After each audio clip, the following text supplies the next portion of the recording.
प्रिय भक्तगणों, प्रयागराज महाकुंभ मेले के दौरान ये कहानी आपको जरूर सुननी चाहिए। किस प्रकार एक 12 साल की बच्ची को महाकुंभ में एक बाबा अपने साथ लेकर जा रहा था। उस बाबा ने बच्ची के साथ ऐसा काम किया जिसे देखकर आपके रोंगटे खड़े हो जाएंगे। दोस्तों, इस कहानी में हम देखेंगे कि किस प्रकार भगवान शिव अपने भक्तों की मदद करते हैं और किस प्रकार गंगा मैया सभी मनुष्य के दुखों को दूर करती है। इसलिए प्रिय भक्तगणों, कहानी को प्रारंभ करने से पहले हम आपसे निवेदन करते हैं कि आप इस वीडियो को पूरा अवश्य देखें और कथा को बीच में ना छोड़कर जाएं, क्योंकि भक्तों, आधी अधूरी कथा हमेशा आधा अधूरा ज्ञान देती है। प्रिय दोस्तों, वीडियो को लाइक कर हमारे चैनल को सब्सक्राइब कर लीजिए और कमेंट में हर हर महादेव लिख दीजिए। चलिए दोस्तों, कथा को प्रारंभ करते हैं। सर्दियों का समय था। एक सुनारपुर गांव की सुबह का सुंदर दृश्य था। सुबह सुबह लोग मंदिर जा रहे थे। उसी गांव में एक घर के आंगन में बैठी 12 साल की राधिका अपने माता पिता से जिद कर रही थी और बोल रही थी, मुझे साइकिल चाहिए। मेरी सारी सहेलियों के पास है साइकिल है, बस मेरे पास क्यों नहीं। राधिका के पिता मांगीलाल, जो एक साधारण किसान थे, खेती से थके हारे घर लौटे थे। उन्होंने गहरी सांस ली और कहा, बेटा, अभी हमारे पास पैसे नहीं है, हम तुम्हें कुछ समय बाद साइकिल दिला देंगे। लेकिन राधिका जिद पर अड़ रही। उसकी माँ निर्मला ने भी समझाया, बेटा, हम तुम्हें साइकिल कुछ दिन बाद दिला देंगे, अभी तेरे पापा बहुत परेशान हैं। लेकिन राधिका को कुछ नहीं सुनना था। उसकी मासूम आंखों में आंसू भर आए। वो रोने लगी, चीखने लगी। उसकी आवाज पूरे घर में गूंजने लगी। गुस्से में आकर मांगीलाल ने उसे डांट दिया, बस करो राधिका, इतनी छोटी बात पर रोना सही बात नहीं है, जाओ अपने कमरे में और पढ़ाई करो। राधिका आंगन में जोर से रोने लगी तो मांगीलाल ने गुस्से में आकर उसे कमरे में बंद कर दिया। दरवाजे के पीछे से राधिका की सिसकियों की आवाज आती रही, पर कोई सुनने वाला नहीं था। राधिका बिस्तर पर सिर रखकर फूट फूट कर रोने लगी। उसे लग रहा था कि उसके माता पिता उसे प्यार नहीं करते, उसकी परवाह नहीं करते। धीरे धीरे रात होने लगी, लेकिन राधिका की आंखों में नींद नहीं थी। आंसू उसकी गालों पर सूख चुके थे, लेकिन दिल में एक अलग ही बेचैनी थी। वह उठी, खिड़की के पास गई। खिड़की थोड़ी खुली हुई थी, बाहर चांदनी बिखरी थी। राधिका ने सोचा कि अगर मैं घर से चली जाऊं तो शायद माँ पापा को मेरे पर प्यार आ जाएगा और फिर वो बिना कुछ सोचे समझे साइकिल दिला देंगे। इतना सोचकर राधिका खिड़की से बाहर कूद गई और घर से दूर जाने लगी। ठंडी रात में नंगे पैर, आंसू भरी आंखों से राधिका गलियों में भटक रही थी। घर छोड़कर जाने का फैसला तो कर लिया था, लेकिन अब उसे समझ नहीं आ रहा था कि कहाँ जाए। इसलिए उसने सोचा कि वह अपनी दोस्त प्रीति के घर जाएगी। राधिका प्रीति के घर जाने लगती है। रास्ते में इक्का दुक्का लोग दिख रहे थे, लेकिन कोई उस पर ध्यान नहीं दे रहा था। तभी एक कोने में बैठे एक साधु ने उसे देखा। राधिका को देखते ही वो मुस्कुराने लगा और उसकी आंखों में एक अजीब सी चालाकी भारी चमक आ गई। वह एक ढोंगी बाबा था। ढोंगी बाबा ने मीठी आवाज में पूछा, बेटी, इतनी रात को यहाँ अकेली क्या कर रही हो। राधिका ने आंसू पोंछते हुए कहा, मुझे घर में कोई प्यार नहीं करता, मुझे साइकिल चाहिए थी, पर माँ पापा ने डांटकर कमरे में बंद कर दिया। साधु ने नकली हमदर्दी जताते हुए सिर हिलाया, ओह बेटी, दुनिया बहुत बुरी है, लेकिन चिंता मत कर, मैं तेरी मदद कर सकता हूँ। राधिका मासूम थी, उसे इस दुनिया की बुरी सच्चाई का पता नहीं था। उसने मुस्कुराते हुए पूछा, कैसे बाबा। ढोंगी बाबा ने मुस्कुराते हुए कहा, बेटी, अगर साइकिल चाहिए तो पैसे भी तो चाहिए। मैं तुझे एक ऐसी जगह लेकर चलूंगा जहां बड़े बड़े लोग आते हैं। वो तुम्हें साइकिल के लिए पैसे जरूर देंगे, जिससे तुम साइकिल खरीद पाओगे। राधिका के मन में साइकिल के लिए बहुत सपने थे, इसीलिए वो खुशी खुशी बाबा के साथ चलने के लिए तैयार हो गई। ढोंगी बाबा ने कहा, तो चलो बेटी, हम अभी निकलते हैं। और फिर ढोंगी बाबा राधिका को महाकुंभ ले जाने के लिए निकल पड़ता है। ढोंगी बाबा बहुत खुश हो जाता है। वह सोचता है, आज तो मेरी लॉटरी ही लग गई, खुद लड़की मेरे पास चलकर आ गई। अब मैं इसे महाकुंभ में भीख मंगवाऊंगा और फिर बाद में इसे अच्छे दामों में बेच दूंगा। ढोंगी बाबा राधिका को लेकर प्रयागराज के महाकुंभ की ओर बढ़ने लगा। रात गहराती जा रही थी। रास्ते में सुनसान सड़कें, ठंडी हवा और अंधेरे में टिमटिमाती पीली बत्तियां थी। राधिका को घर की याद आ रही थी, लेकिन बाबा की मीठी बातें उसे बहलाए रख रही थी। कुछ घंटों के सफर के बाद राधिका के पेट में अजीब सी जलन होने लगी। उसने मासूमियत से बाबा से कहा, बाबा, मुझे बहुत भूख लगी है। ढोंगी बाबा को गुस्सा आया, लेकिन फिर भी वो मुस्कुराता रहा। ढोंगी बाबा एक छोटे ढाबे पर रुककर खाने के लिए कुछ लाया, लेकिन उस खाने में ढोंगी बाबा एक नशीली दवा मिला दी और राधिका से कहा, ले बेटी खा ले, इससे तुझे बहुत ताकत मिलेगी। राधिका भूखी थी, बिना कुछ सोचे उसने खाना खा लिया। कुछ ही मिनटों में उसकी आंखें भारी होने लगी, सिर चकराने लगा और फिर सब कुछ अंधेरा हो गया। जब राधिका की आंखें खुली तो उसने खुद को एक भीड़ इलाके में पाया। चारों ओर साधु संतों के तंबू, गंगा किनारे डुबकी लगाते श्रद्धालु और हजारों लोग आसपास घूमते हुए। जगह जगह भजन कीर्तन हो रहे थे, लेकिन राधिका का मन डरा हुआ था। बाबा, ये कहाँ है हम? बाबा ने गुस्से में कहा, यह महाकुंभ है। राधिका इतना सुनकर डर गई। साधु ने कहा, अब तुम अपने काम पर लग जाओ। राधिका ने डरते हुए कहा, कैसा काम बाबा? ढोंगी बाबा ने जोर से कहा, तुम जाओ वहां बैठकर हाथ फैलाना और रोने लगना, तुझे खूब पैसे मिलेंगे। राधिका बहुत डर गई और बोली, लेकिन बाबा, मैं भीख नहीं मांग सकती। ढोंगी बाबा का असली रूप अब सामने आ चुका था। उसने गुस्से से उसकी कलाई पकड़ ली और दांत पीसते हुए कहा, जैसा मैं कहता हूँ वैसा कर, वरना तुझे बहुत मार पड़ेगी। डरी हुई राधिका कांप उठी। उसे समझ नहीं आ रहा था कि क्या करे। वो मजबूर होकर एक मंदिर के बाहर बैठ गई।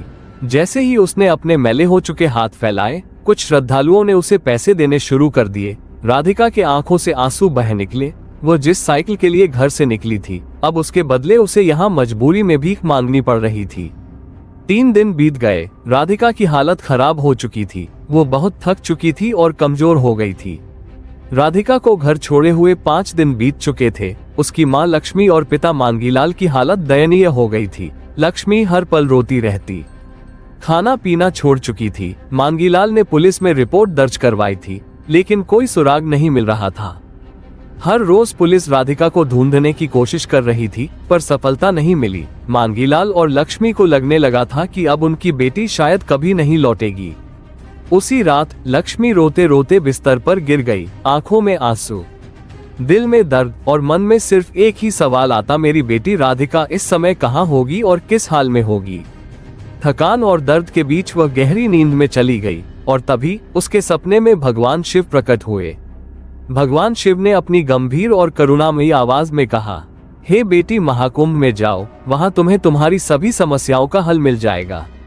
लक्ष्मी चौंक कर उठी। उसका दिल तेजी से धड़क रहा था। उसे लग रहा था कि यह कोई सपना नहीं, बल्कि भगवान का संदेश था। सुबह होते ही उसने मांगीलाल को जगाया और रोते हुए कहा, मुझे भगवान शिव ने दर्शन दिए हैं। उन्होंने कहा कि हमारी राधिका महाकुंभ में है।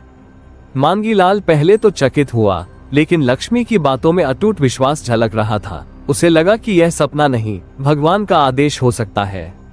उन्होंने तुरंत पुलिस से संपर्क किया और कहा, हमें महाकुंभ जाना है, हमारी बेटी वहीं है। पुलिस पहले तो हैरान हो गई, लेकिन चूंकि महाकुंभ में कई बच्चे गुम हो जाते थे, इसलिए वे भी तुरंत तैयार हो गए। मांगीलाल, लक्ष्मी और पुलिस का एक दल महाकुंभ के लिए निकल पड़ा।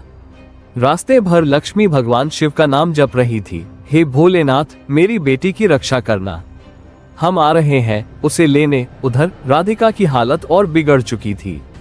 अब वो एक कमजोर, थकी हुई और टूटी हुई बच्ची बन चुकी थी। उसकी आंखों में अब कोई उम्मीद नहीं बची थी। महाकुंभ में भक्तों की भीड़ उमड़ रही थी। गंगा किनारे साधु संतों का प्रवचन चल रहा था। श्रद्धालु आस्था की डुबकी लगा रहे थे और कहीं भजन कीर्तन की मधुर ध्वनि गूंज रही थी। लेकिन इस विशाल मेले में राधिका के माता पिता की आंखें बस अपनी खोई हुई बेटी को खोज रही थी। पुलिस के जवान अलग अलग टुकड़ियों में बंटकर भीड़ में राधिका की तलाश कर रहे थे। स्पीकर में राधिका की गुमशुदगी की घोषणा कराई गई। लक्ष्मी की आंखों से आंसू थमने का नाम नहीं ले रहे थे। वो हर किसी से पूछ रही थी, क्या आपने मेरी बेटी को देखा है? उधर राधिका अपनी बदहाली में भीख मांग रही थी। उसकी आंखों के नीचे काले धब्बे पड़ चुके थे, शरीर कमजोर हो चुका था, लेकिन ढोंगी बाबा का डर उसे मजबूर कर रहा था। प्रिय भक्तगणों, उसी समय एक बूढ़ा साधु कांपते हुए कदमों से आया और राधिका के पास बैठ गया। बाबा की आंखों में एक दिव्य चमक थी, जिससे उनका चेहरा चमक रहा था। साधु जी ने प्यार से पूछा, बेटी, तुम यहाँ क्या कर रही हो? राधिका ने दुखी स्वर में कहा, मैं यहाँ भीख मांगने के लिए मजबूर हूँ बाबा। बूढ़े साधु ने मुस्कुराकर कहा, चलो तुम्हें तुम्हारे असली घर के पास लेकर जाऊं। राधिका को ऐसा लगा जैसे कोई बहुत अपना उससे बात कर रहा हो। बूढ़े साधु ने धीरे से राधिका का हाथ पकड़ा और उसे लेकर चल पड़ा। राधिका के माता पिता अभी भी राधिका को ढूंढ रहे थे। अचानक लक्ष्मी की नजर सामने गई। उसने देखा एक बूढ़ा साधु हाथ पकड़कर एक बच्ची को ला रहा था। वो बच्ची कोई और नहीं राधिका थी। लक्ष्मी चीखते हुए दौड़ी और अपनी बेटी को गले से लगा लिया।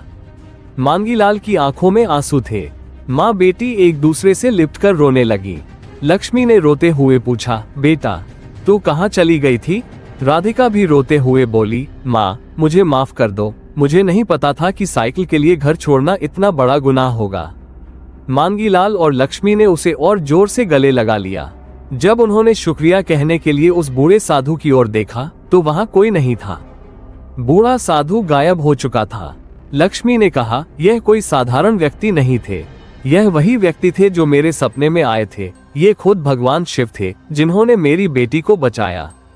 राधिका के माता पिता और वहां खड़े सभी लोग हाथ जोड़कर हर हर महादेव का जयघोष करने लगे। राधिका के मिलते ही पुलिस तुरंत सतर्क हो गई।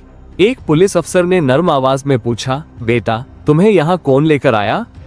राधिका की आंखों में डर भर आया। उसने कांपते हुए कहा, एक साधु बाबा मुझे यहाँ लेकर आए। उन्होंने कहा था कि मुझे साइकिल मिलेगी, लेकिन उन्होंने मुझसे भीख मंगवानी शुरू कर दी। वो बहुत बुरे इंसान है। राधिका की बातें सुनते ही पुलिस वालों के चेहरे सख्त हो गए। अफसर ने तुरंत अपने जवानों को आदेश दिया, चलो हमें उस ढोंगी बाबा को पकड़ना है। राधिका पुलिस को उस तंबू तक ले गई जहां बाबा ने उसे रखा था। वहां पहुंचते ही पुलिस को और भी कई मासूम बच्चियां दिखी जो डरी सहमी हुई थीं। जैसे ही पुलिस अंदर घुसी, ढोंगी बाबा भागने लगा, लेकिन पुलिस ने उसे घेर लिया। एक पुलिस वाले ने गुस्से में कहा, अब कहां भागेगा पाखंडी? बाबा ने झूठी हंसी हंसते हुए कहा, अरे मैं तो सिर्फ इन बच्चों की सेवा कर रहा था। लेकिन तभी एक पुलिस वाले ने राधिका से पूछा, क्या यही है वो आदमी? राधिका डरते हुए पीछे छिप गई, लेकिन फिर हिम्मत जुटाकर बोली, हाँ यही है वो बाबा जो मुझे यहाँ लेकर आए। इतना सुनते ही पुलिस ने ढोंगी बाबा को जोर से धक्का दिया और उसे हथकड़ी पहना दी। जब पुलिस ने तंबू की तलाशी ली तो उन्हें वहां और भी कई मासूम बच्चियां मिली। वे सब डरी हुई थीं, कमजोर थीं। अफसर ने आदेश दिया, इन सभी बच्चियों को उनके माता पिता से मिलवाओ, इस दरिंदे बाबा को जेल में डालो। पुलिस बाबा को लेकर चली गई और भीड़ में सभी लोग हर हर महादेव के नारे लगाने लगे। महाकुंभ में जब राधिका अपने माता पिता के साथ वापस लौटी तो उसकी आंखों में आंसू थे। उसने अपनी माँ का हाथ पकड़ा और कहा, माँ मैं बहुत बड़ी गलती कर बैठी, अगर मैंने जिद न की होती तो ये सब न होता। लक्ष्मी ने राधिका को गले लगा लिया और बोली, बेटा गलती इंसान से ही होती है, लेकिन भगवान शिव ने हमें दोबारा मिलाकर यह सिखाया कि लालच और जिद से बचना चाहिए। राधिका को अपनी गलती का एहसास हो चुका था। वो समझ गई थी कि माँ पापा की बातें हमेशा सही होती है। भगवान शिव ने अपनी कृपा से राधिका को बचाया, ढोंगी बाबा का अंत किया और सभी को एक बहुत बड़ा सबक दिया। प्रिय भक्तगणों, इस कहानी से हमें संदेश मिलता है कि परिवार से बड़ा कोई धन नहीं और माता पिता की बातों से बड़ा कोई उपदेश नहीं। प्रिय दोस्तों, यदि आपको ये कहानी अच्छी लगी हो तो कमेंट में हर हर महादेव अवश्य लिखें और अपने व्हाट्सएप ग्रुप में भी यह कहानी अवश्य शेयर करें, जिससे अन्य लोगों को भी इस कहानी का ज्ञान प्राप्त हो सके। दोस्तों, आप सुपर थैंक्स देकर हमारा सहयोग कर सकते हैं। आपका थोड़ा सा सहयोग भी हमारी बहुत मदद करता है। प्रिय भक्तों, ऐसे ही रोचक कहानियां पाने के लिए हमारे चैनल को सब्सक्राइब कर लीजिए और बेल आइकन को ऑन कर लीजिए। मिलते हैं दोस्तों आपसे एक और नई कहानी के